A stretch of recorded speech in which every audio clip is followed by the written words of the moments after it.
Silent pain of today's tin.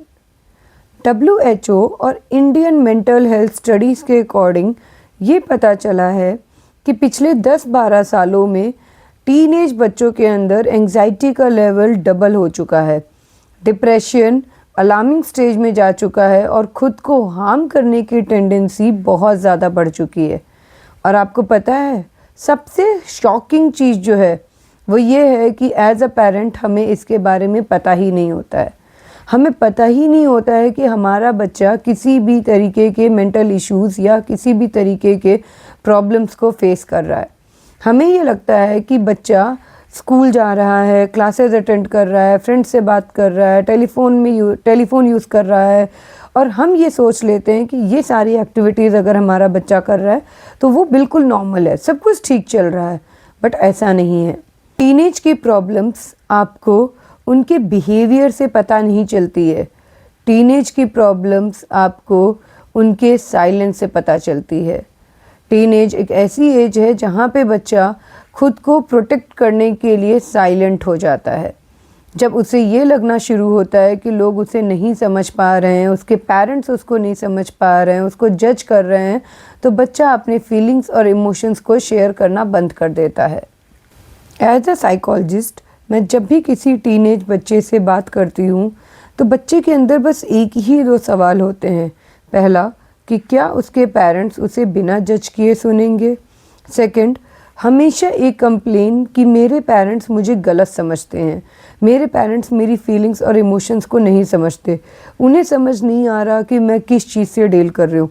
और जब मैं पेरेंट्स से इस बारे में बात करती हूँ तो पेरेंट्स का एक ही ओपिनियन होता है कि हमने इसमें गलत क्या किया है, हमारी परवरिश भी तो ऐसी ही हुई है, वो जो भी बोलेंगे तो क्या हम मानते जाएंगे, इतना ज़्यादा क्या सेंसिटिव होना सही है। I accept each and everything. सच ये है कि अक्सर किसी ने कुछ गलत नहीं किया होता है, बस फीलिंग्स को टाइम पे सुना नहीं होता है। आज के टीन्स ज़्यादातर सेंसिटिव नहीं हो गए हैं, बस अकेले हो गए हैं। उनके पास बहुत लोग हैं, बहुत सारे फ्रेंड्स हैं, बहुत सारे लोग नंबर्स में हैं, क्वांटिटी में हैं, बट बहुत कम ऐसे लोग हैं उनके पास जिनसे वो ये शेयर कर सकें कि मैं नॉर्मल फील नहीं कर रहा हूँ, मुझे कुछ प्रॉब्लम हो रही है, मुझे कोई चीज़ अफेक्ट कर रही है। और इस चीज़ की वजह से वो अपने आप को बहुत अकेला फील करते हैं। साइकोलॉजी भी ये चीज़ कहती है कि जब हमें अपने पेन को एक्सप्रेस करने के लिए वर्ड्स नहीं मिलते तो वो साइलेंस में कन्वर्ट हो जाता है। हम चुप रहना शुरू कर देते हैं और ज़्यादातर इसी चुप्पी को हम लोग बच्चे के एरोगेंस, एटीट्यूड या फ़ोन एडिक्शन में उसे कन्वर्ट कर देते हैं।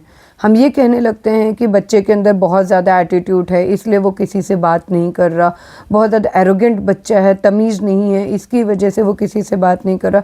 या हम उसके फ़ोन के ऊपर उसके ब्लेम को डाल देते हैं और ये कहते हैं बच्चा मैक्सिमम टाइम तो फ़ोन पे बिज़ी रहता है तो क्या किसी से बात करेगा। बट इन रियलिटी ऐसा नहीं है। हर चुप बच्चा ज़िद्दी नहीं होता, बहुत बार वो अंदर से टूट रहा होता है। स्टडीज़ से पता चला है कि 13 से 19 साल के बच्चे के अंदर इमोशनल पेन का असर बहुत गहरा होता है। इस एज में बच्चे के दिमाग में बहुत सारे डिफरेंट थॉट्स एक साथ चल रहे होते हैं, बट उन थॉट्स को एनालाइज करके सही तरीके से समझने की क्षमता बहुत कम होती है। बिकॉज इतने सारे थॉट्स होने की वजह से बच्चा कंफ्यूज्ड हो जाता है। बस वो इतना समझ पाता है कि जो कुछ भी है कुछ तो गलत है, कुछ तो सही नहीं है, बट वो अपने फीलिंग्स और इमोशंस को क्लियरली एक्सप्रेस नहीं कर पाता। और जब वो अपने हेल्प के लिए पेरेंट्स के पास आते हैं कि उन्हें वो अपनी फीलिंग्स और इमोशंस शेयर कर सके, तो हम एज अ पेरेंट्स उनकी बात सुनने के बाद उन्हें लेक्चर देना शुरू कर देते हैं, या अगर पेरेंट्स के टर्म्स में बोलूँ तो हम उन्हें समझाना शुरू करते हैं। बट टीन एज के लिए वो एज अ लेक्चर वर्क करता है। हम उन्हें सोल्यूशन देना शुरू कर देते हैं, उन्हें दूसरे बच्चों को कंपेयर करके उनके एग्जांपल्स देना शुरू कर देते हैं और बच्चा अल्टीमेटली ये सोचने लगता है कि नेक्स्ट टाइम से मुझे इनके पास किसी सोल्यूशन के लिए नहीं आना, मैं खुद अपनी प्रॉब्लम्स, अपनी चीज़ों को संभाल लूँगा। बट यहीं से शुरू होती है साइलेंस की प्रॉब्लम। क्योंकि टीनेज के दिमाग में इतनी सारे थॉट्स होते हैं कि वो अपनी किसी भी प्रॉब्लम, किसी भी सॉल्यूशंस को खुद से नहीं संभाल सकते।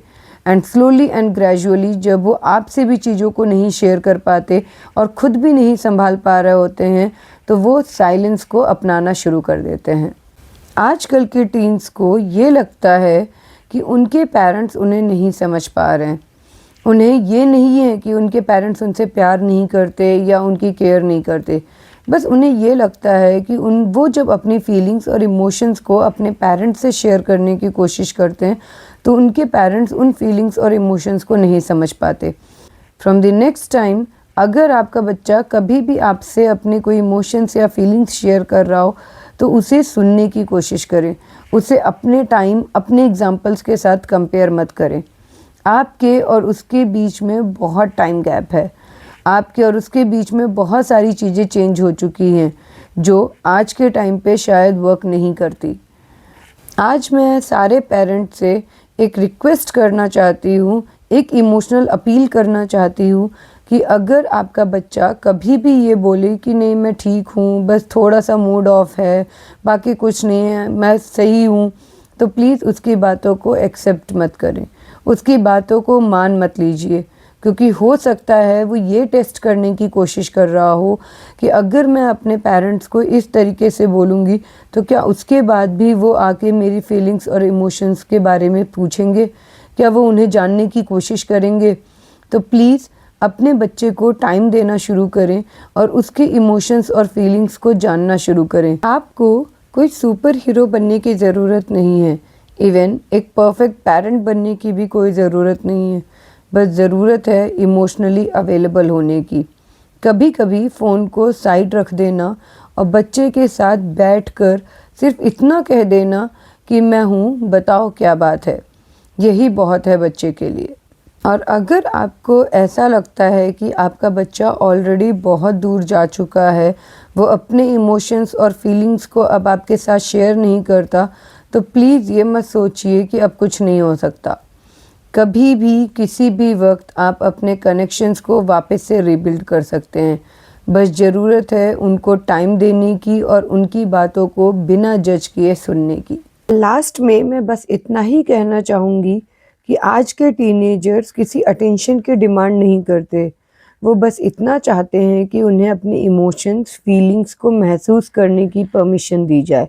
और एज अ पेरेंट्स जब हम उन्हें घर पर ही ये परमिशन ग्रांट करते हैं, जहाँ वो अपने इमोशंस और फीलिंग्स को क्लियरली समझ सकते हैं, उन्हें महसूस कर सकते हैं, तो वो खुद को इस दुनिया में कोई भी प्रॉब्लम फेस करने के लिए रेडी महसूस करते हैं। वो इस दुनिया की प्रॉब्लम से घबराते नहीं हैं, डरते नहीं हैं और इमोशनली स्ट्रांग बन के उनको फेस करना शुरू कर देते हैं। As a parents please don't worry, आपका बच्चा भी इमोशनली स्ट्रांग हो सकता है। बस ज़रूरत है उसे सुनने, उसे समझने की। अपने बच्चे के साइलेंस को लाइटली मत लीजिए, हो सकता है वही उसकी सबसे स्ट्रॉन्गेस्ट वॉइस हो। Thank you so much for watching my video. अगर मेरी वीडियो आपको पसंद आई हो तो please like, share and subscribe my channel और बेल आइकन प्रेस करना मत भूलिएगा, जिससे नेक्स्ट वीडियो की नोटिफिकेशन आपको टाइम पे मिल जाए। Thank you so much.